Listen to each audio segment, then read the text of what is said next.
सकाळचा चहा घेतला आणि खूप छान अशी फ्रेश झाले, कारण की सकाळचा चहा थंडीमध्ये तर खूप मजा येते चहा घ्यायची.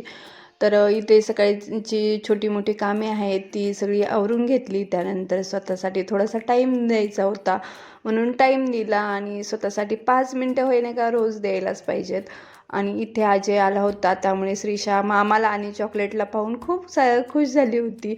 आजी आम्हाला घेऊन जायला आला होता, त्यामुळे श्रीशा ही खुश झाली होती. तिला माहिती होतं आपल्याला जायचं आहे म्हणून पाथरीला. आणि ती एवढी खुश झाली होती. तिला पाथरीला जायचं म्हणल्यावर एवढं आनंद होतो ना, कारण की तिथे खूप सारी मुले आहेत खेळायला, त्यामुळे. आणि इथे जास्त काही मी घराच्या बाहेर तिला निघू देत नाही, त्यामुळे ती डबल खुश होती. चॉकलेट मामाची आणि श्रीशाची खूप मस्ती सुरू होती. तोपर्यंत म्हणलं चला फास्टमध्ये आवरून घेते.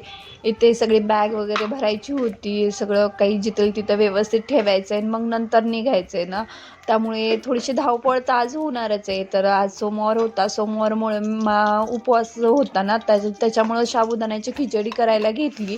कडक असं तूप तापून घेतलं, नंतर बटाटे कट केले, बटाटे चांगले फ्राय केले, नंतर साबुदाणा ॲड केला आणि चांगला असा फ्राय केला साबुदाणा. पण इथं मिरची स्किप केली, कारण की श्रीशाला साबुदाणा खूप आवडतो.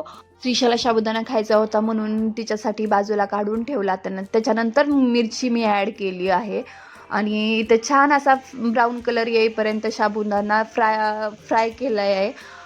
चांगला असा परतून घेतला, कारण की साबुदाणा जेवढा छान परतून घेतो तेवढा छान लागतो. त्याच्यामुळे साबुदाणा दोघीनं छान असा एन्जॉय केला. त्याच्यानंतर इथे मामा बाहेर श्रीशाला घेऊन उभा होता आणि हिची नाटके पाहत. चला बाय, आजच्या व्हिडिओमध्ये एवढंच.